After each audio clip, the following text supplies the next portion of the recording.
Hey everyone, today we're going to make some keto turkey pot pie. I've got 2 cups of almond flour. I'm going to melt a half stick of butter, a little splash of vanilla, a teaspoon of allulose. The melted butter is about a 1/4 cup. I'm going to mash this all up. I'm going to spray this with a little bit of coconut oil. Put this crumbly mixture into the pan. Bake this at about 350 for 10 minutes.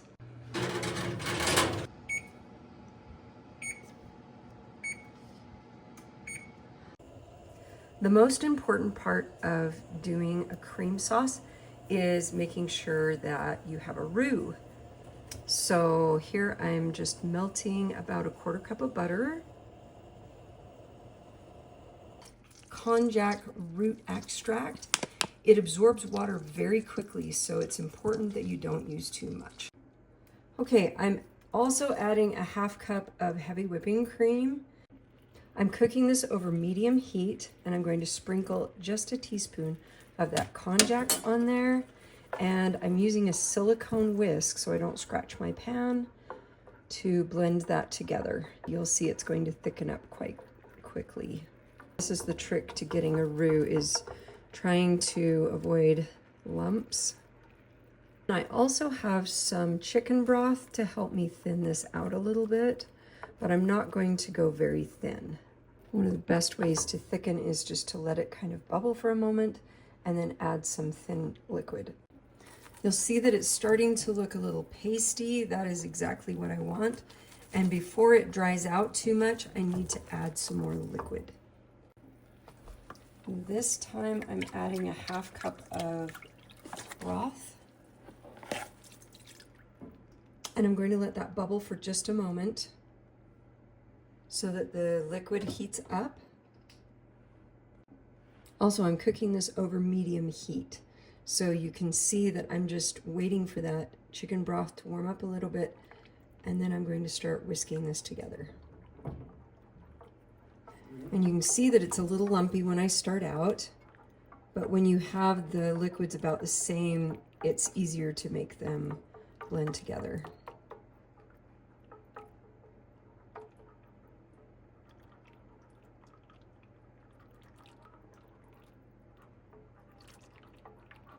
You see those lumps are starting to go away.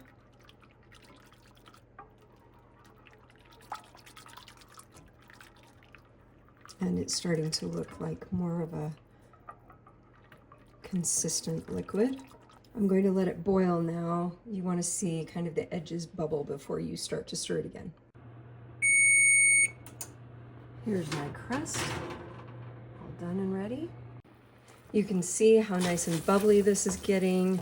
See how it's now quite a bit thicker. And we're just going to keep repeating this process where I'm going to add a little bit more liquid.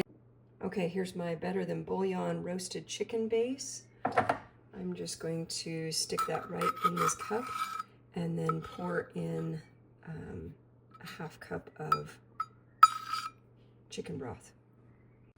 So resting in between is a crucial step of these.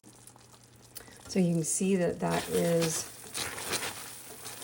nice and bubbly, and now I can pour in this, and there's that lump of better than bullion that I can just break up as I go. And mix that in. Now for my vegetables, I am doing some pieces of broccoli, and then I'm also going to do some cubed up turkey breast that I have already. It's already cooked, so I just need to add that in. So see how nice and smooth that is after mixing those things together, just getting that bouillon and the chicken broth all together. And that konjac is still doing its job, thickening things up. Just that 1 teaspoon is doing amazing.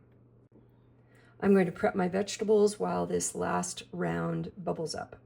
So for my vegetables, I have some pre-diced onions here. I like to have it in the freezer ready to go. So you can see there's some clumps of onion there. That's okay. So I'm just going to drop that in. and it's going to start cooking while it's in that cream sauce. And now I'm going to grab my other vegetables, broccoli. My turkey is right here as well. So here's my turkey. I have about 12 ounces of turkey cubes. I just buy one of those turkey breasts and cube it up so it's ready, and somewhere around a pound of turkey cubes that I can throw into a pot pie is perfect. Here I have some broccoli florets. I'm just going to sprinkle these with water and microwave them for about a minute to give them a little kickstart on cooking. 1 minute. In the meantime, you can add a little bit of pepper, salt, a little onion powder,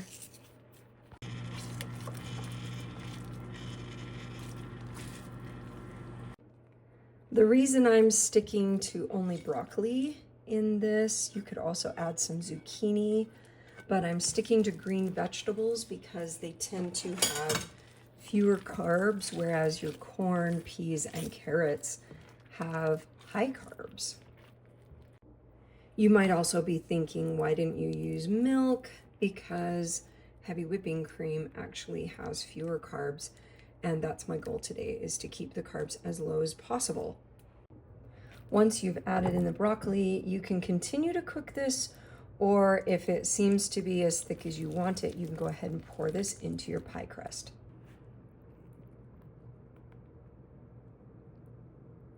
Okay, now you can either cook this just as is and serve it as an open pie, or you can coat this with a similar crust. I'm going to do sort of a Parmesan garlic crust on top.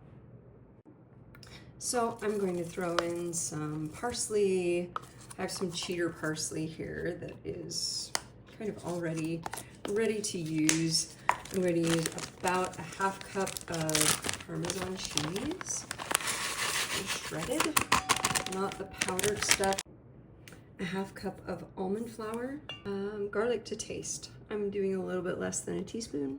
Instead of butter, I'm just going to use a little bit of heavy whipping cream to moisten this. That was maybe 1/8 of a cup, but I can add a little bit more as needed. All I'm going to do is kind of mash this all up and put it almost like a crumble on top of my pot pie. So here you can see my finished dough. It should just pick itself up very nicely. So you have sort of this lump of dough that should be pretty evenly distributed. And then I'm going to flatten it out into pieces and place it over top of my pie. It kind of feels a little like a shame to even cover this up because it's just so beautiful. But I'm just going to flatten this out into little pieces and set it over top. You see that it's nice and flat. And the reason I didn't do melted butter this time is because heavy whipping cream and butter are essentially the same stuff. It's just easier to not go through the process of melting it again. And I'm all about easy. I like to keep things super easy. And it's hard enough to try to make things keto while trying to keep it easy. You see, I just do a nice little disc, set that in place, sort of play Tetris with this.